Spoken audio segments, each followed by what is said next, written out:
Bismillahirrahmanirrahim. Assalamualaikum warahmatullahi wabarakatuh. Waalaikumsalam warahmatullahi wabarakatuh. Kita ketemu lagi ya di materi mata kuliah ilmu untuk anak, di mana pada materi hari ini saya akan coba menjelaskan tentang waterpass dan hidrolik. Jadi ini kita proses pengenalan alat sebelum kita nantinya akan praktikum ya untuk mengambil data yang sebenarnya. Ini jadi kelebihan dan kekurangan ini untuk anak itu ada dua, yaitu yang pertama ada namanya waterpass. Waterpass ini adalah alat ukur sifat ruang atau sifat data, di mana kelebihan dan kekurangan yang menggunakan waterpass ini, waterpass merupakan alat survei yang lebih simpel dibandingkan dengan hidrolik. Kenapa lebih simpel? Karena dia hanya mengambil dua titik antara pembacaan benang sebelumnya dan setelahnya. Terus ada fungsi dari waterpass, antaranya digunakan untuk mengukur elevasi. Jadi kebanyakan waterpass ini digunakan hanya untuk mengukur elevasi, atau kalau di bidang ilmu air itu namanya elevasi, tapi kalau dia secara umum adalah tinggi permukaan tanah. Terus yang ketiga ini biasanya juga waterpass ini digunakan pada proyek untuk pemetaan atau perhatian tanah, atau biasanya untuk pengupasan pada saat sebelum dimulainya suatu pekerjaan. Kita ada ini. Nah, di mana ini nanti berubah gambarnya adalah seperti banyak pembuatan lapangan bola. Jadi dia ada output dari penggambarannya, itu ada gambar cross dan long section. Kalau dia untuk sungai, dia biasanya mengukur pada elevasi. Selanjutnya yaitu kekurangan dari waterpass ini, tidak bisa untuk mengukur dengan menggunakan sudut horizontal, atau biasanya vertikal dan horizontal. Biasanya dia yang menggunakan sudut itu dengan alat yang menggunakan sifat ruang atau hidrolik. Terus selanjutnya pada waterpass ini dia merupakan sifat datar. Nah, di mana tingkat penelitiannya itu tergantung di nipo atau tabungnya. Ya, oke, selanjutnya, nah ini alat saya ambil satu contoh alat waterpass yang untuk mengukur sifat datar. Ini adalah komponennya, bagian-bagiannya. Ini ada tombol fokus atau mikrometer, ya, ini ada teleskop. Di sini ada pelindung lensa di depannya, terus ada lensa objektif, ya, ini di sini, di sini. Terus ini ada lingkaran horizontal. Nah, di mana ini bisa memutar 360 derajat. Terus ini ada ring lingkaran ini, apa, horizontalnya. Terus ada skrup pendatar. Nah, ini untuk mengatur nipo tadi supaya dia rata. Ya, nanti ada nipo gitu. Jadi niponya di sini dia akan ada kayak apa, gelombang atau apa, gelembung udara gitu ya. Terus ini visir, ini ada tempat untuk apa, membacanya. Terus ini ada yang pengatur lensa okuler. Nah, ini ada sendiri lensa okuler. Terus ada penutup skrup ini di sini. Ya, pengatur benang silang. Terus ini ada nipo kotak ini. Terus ada skrup pengatur ini antara sini. Terus ada tombol penggerak halus horizontal ini. Ini hanya untuk kalau kita pada saat nanti neropong atau membaca, kalau dia kurang gitu ya, yang bisa diisikan ini. Terus ini ada nanti ada plat, ini ada tombol ini. Sini dia nanti tarinya di bawahnya ada statik, dan itu kaki untuk berdirinya alat. Ini tipe waterpass Nikon AP8. Pada dasarnya alat ukur sifat datar ini terdiri dari tiga bagian utama. Yang pertama adalah teropong. Teropong itu untuk membidik rambu dan memperbesar bayangan rambu di tempat membacanya. Terus ada nipo tadi yang harus ada kayak gelembung udara itu tadi ya. Itu diletakkan pada teropong untuk mengatur teropong agar garis bidik mendatar. Artinya mendatar itu rata, ya. Terus yang ketiga kita ada jab atau jabbing head base strength. Jadi pada bagian ini terdapat 3 buah skru ya, nyipo tabung yang berfungsinya digunakan untuk mensejajarkan sumbu satu, yaitu tegak lurus ya, marketplace dengan garis gaya berat. Jadi dia tegak lurus dan ke bawah, atau biasanya nanti kita menggunakan kayak sebangsa gunting-gunting itu ya. Nah ini sebagai contoh caranya. Ini adalah pada saat kita contoh membaca, ini ada bak ukur ya. Bak ukur itu nanti dia berdiri dari pembacaan ini, dia ada 3 benang ya, yaitu ada di benang atas, benang bawah, benang tengah ya. Jadi ini namanya tinggi alat gitu ya, dan ini namanya beda tinggi. Jadi yang dicari sifat dasar itu berarti ini beda tinggi ini. Seperti halnya umpamanya kalau kita mencari, kalau kita berdiri, umpamanya ini alat kita gitu ya, atau tanahnya begini gitu ya.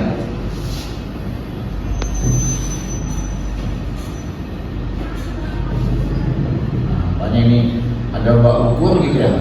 Jadi di sini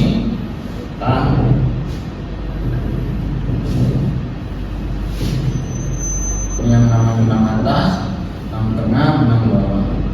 Ini adalah tinggi alat ya.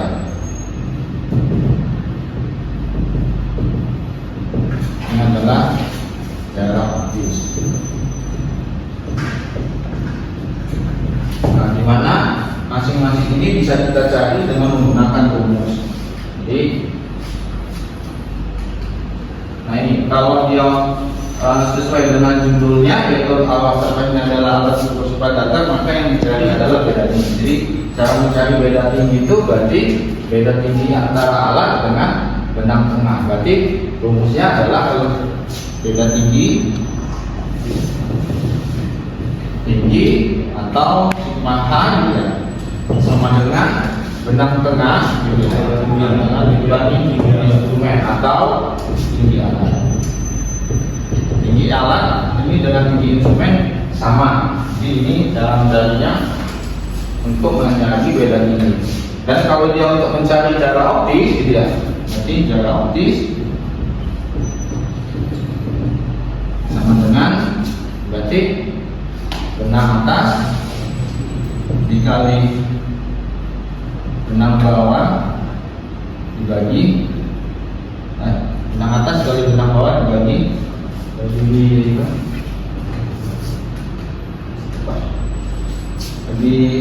100 ya. Benang atas kali benang bawah kali 100 kan? 100 ya. Dia rumus kontrolnya adalah di benang tengah. Benang tengah itu benang atas ditambah benang bawah dibagi 2, maka harus sama dengan. Dan cara mencarinya ini adalah untuk menyetel alatnya kita ini saja. Nah, terus ini yang kedua adalah alat ukur menggunakan teodolit atau sifat ruang. Nah, di mana ini kelebihan dan kekurangannya, ini teodolit merupakan alat ukur yang berfungsi untuk membantu ya, pengukuran kontur karena dia sifat ruangnya. Jadi kalau sifat ruang itu kan berarti dia persegi ya, bisa persegi, bisa ya kan? Mungkin dia di sini berarti artinya pada saat menggunakan ini, dan dia juga punya titik azimut. Kalau bahasanya ini ke arah sumbu X dan ini ke arah sumbu Y, maka disinilah yang namanya titik koordinat atau biasanya lebih dikenal adalah titik azimut. Ya, ini dia bisa buat. Biasanya orang pada pembuatan peta itu dia menggunakan alat teodolit. Ini punya kelebihannya. Nah, ini alat teodolitnya. Ini teodolit yang ditampilkan di sini yang masih manual. Jadi kalau dia teodolit yang udah digital, dia nggak perlu lagi. Artinya nggak perlu lagi kita teropong di dalam sini. karena semua udah asal dia udah nyimpulnya dan udah kita setel, tinggal udah ada angka di situ, maka kita tinggal tulis saja. Nah ini ada beberapa bagiannya, ini adalah pegangannya gitu ya. Terus ini ada alat bidiknya di sini, terus ada plate penyetel tinggi, ini dia di sini.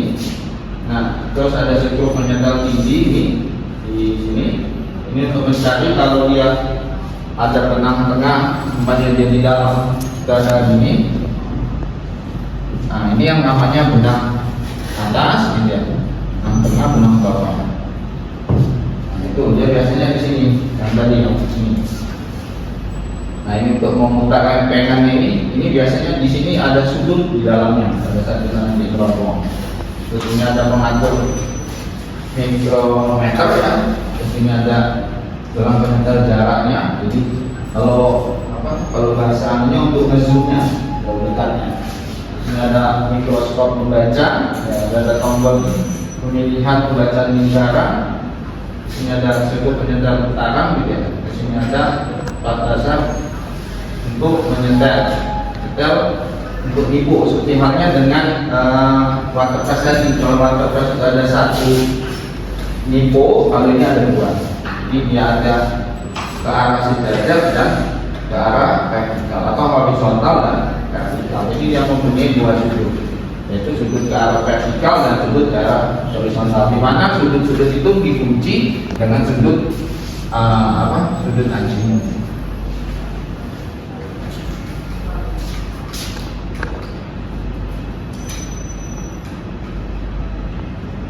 Nah ini yang pertama, ini ada konstruksi teodolit ya. Secara umum konstruksi teodolit terdiri dari ada beberapa bagian, yaitu ada bagian bawah yang tadi yang disebutkan itu.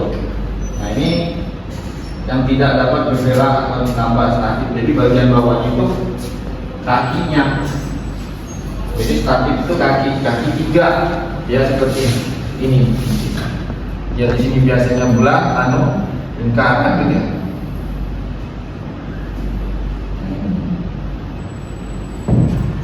Jadi alat kita di sini baik waterpass maupun teodolit. Ini untuk rombongan.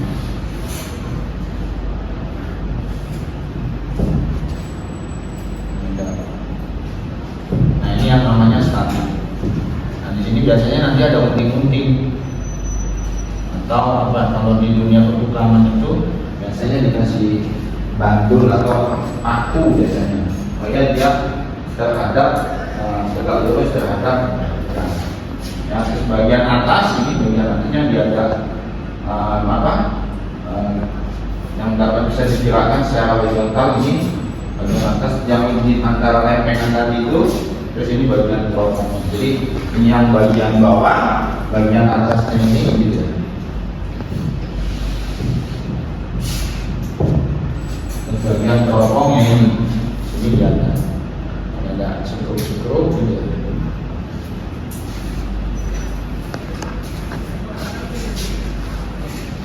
Nah ini tadi ya, pada teodolit dikenal 3 macam titik sumbu ini tadi yang saya sampaikan tadi. Dia ada sumbu satu itu berarti dia sejajar terhadap kembali ke ini, terhadap sumbu X ya, terhadap sumbu Y. Jadi ini ada namanya sumbu. Kalau bahasa ini ada sumbu nipo, atau kalau saya lebih sukanya biasanya bilang titik koordinat sumbu terhadap azimutnya. Ini ada sumbu ini, jadi dengan garis bidik ya. Jadi di sini ini yang dinamakan alat ukur sifat ruang, karena dia mempunyai 3 titik gitu. Ini cara pemasangan alat ya, ini hampir sama antara pemasangan waterpass dan teodolit. Mana ini cara yang pertama ada pasang statif, yaitu kaki dulu ya, dipasang. Terus di atas ini kira-kira dia udah rata, baru kita ambil alatnya. Ini sebagai dicontohkan alat teodolit yang dipasang gitu ya. Ini tadi pasang, terus baru kita setel dengan visir tadi atau sekrup tadi ya, ada 3, semuanya ada 3 sama. Terus Jika memang dia nipunya udah pas gitu ya, maka bisa dikunci gitu. Maka setelah pasang, maka unting-unting juga dipasang. Setelah itu baru bisa kita gunakan untuk membaca atau bisa digunakan untuk membaca data. Jadi data dari situ kalau dia ini nanti ada data benang atas gitu ya. Kalau dia di waterpass atau saya singkat BIB itu ada nanti benang atas, benang tengah, benang bawah, sama biasanya ada tinggi alat. Tinggi alat, ada jarak optis gitu. Nah, tapi kalau di T0 atau saya singkat TH atau T0 manual, ada benang atas, benang tengah, benang bawah, ada tinggi alat, ada jarak optis, terus di sini ada sudut.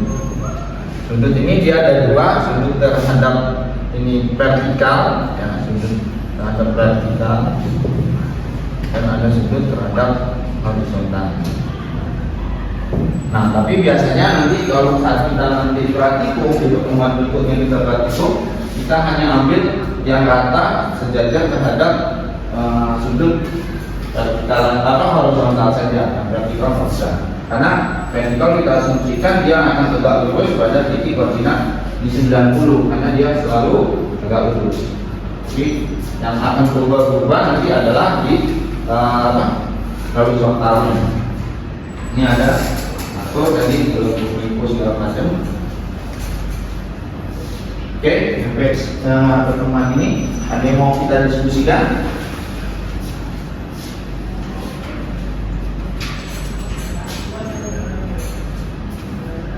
Mana? Ada yang mau didiskusikan atau ada yang mau ditanyakan?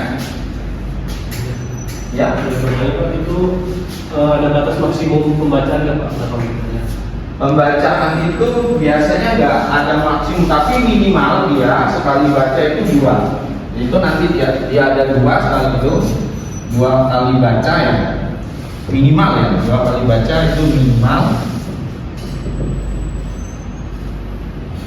yaitu baca atau baca depan dan baca belakang.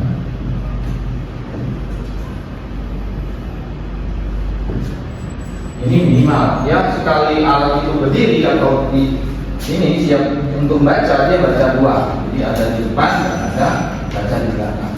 Kalau dia nanti umpamanya Pak, kalau dia mau buat umpamanya sifat ruang, berarti kan dia bisa jadi 3. Tapi kalau dia waterpass minimal 2. Kecuali nanti pada saat ketemu jalan raya, umpamanya bisa dapat kegiatan di jalan raya gitu ya. Nanti bisa namanya detail.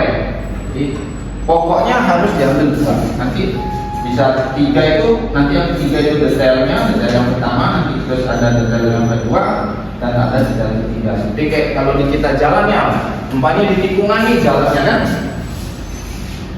Nah, mungkin ini bisa berapa kali gitu ya. Umpamanya kita menggunakan umpamanya dengan waterpass. Berarti waterpass itu kan di sini. Nah, ini berarti ini depan dia ya. Ini belakang. Nah, nanti kita berdiri ini alasnya di sini, umpamanya, I-nya, instrumennya. Nanti bisa yang masang bak di sini, nanti depannya di sini atau satunya di sini. Sampai dengan 4 berarti kan gitu. Ini bisa baca yang baca 1, baca 2, ini mungkin detailnya juga bisa baca 2. Karena dia harus keambil semua data-data ini. Ya, mungkin di sini juga ada, bisa jadi 3. Ini mungkin ini detailnya, detail 1 gitu ya. 1 ini mungkin 2 gitu ya. Ini detail 3. Gitu. Ada lagi? Untuk pelaksanaan pengukuran itu ada kesalahan-kesalahan fatal yang harus dihindari nggak Pak? Pada saat pengukuran di lapangan yang pasti kita harus ini, yang harus kita tahu dulu pembacaan benang atas belakang berapa. Maka pastikan rumus kontrolnya adalah di benang tengah. Jadi pada saat nanti kita ngambil data atau praktik nanti di lapangan itu harus dikontrol. Jadi nanti namanya baca nih, ada si pembaca nembak di apa bak ukur disebutin gitu. Dia harus sama dengan ini tadi rumusnya. Berarti yang dibaca di benang atas ditambah benang bawah gitu ya. Nanti dibagi 2 sama dengan angka ini. Tapi kalau dia nggak sama dengan ini, takutnya nanti kalau kita buat poligon dia nggak akan cukup. Bisa jadi kesalahannya ya kita ambil data lagi. Jadi itu harus berpedoman pada pembacaan benang. Jika karena pengaruh gitu ya. Karena jarak optis bisa diukur dengan rumus gitu ya. Begitu juga dengan pembacanya. Maka nanti pada saat si pembaca dia harus benar-benar. Nanti ada pembaca, kalau saya lebih suka, jadi ya khusus aja yang baca, nanti ada yang nulis. Kalau saya bilang penulis itu saya suka bilangnya notulen. Jadi nanti notulen ini ingetin, oh ini begitu si A semuanya si A ini baca, ternyata benang atas ditambah apa? Benang bawah, kok nggak sama dengan benang tengah? Diingatkan saja, berarti ambil lagi apa bacaannya, gitu. Ya, cukup? Oke, kalau cukup, mungkin pertemuan kali ini sekian cukup di sini. Mungkin untuk minggu depan kita lanjutkan lagi dengan pengukuran hajimeter. Saja lebih kurangnya saya mohon maaf dan mengampun kepada Allah. Saya tutup berbilahi taufiq wal hidayah. Assalamualaikum warahmatullahi wabarakatuh. Waalaikumsalam warahmatullahi wabarakatuh.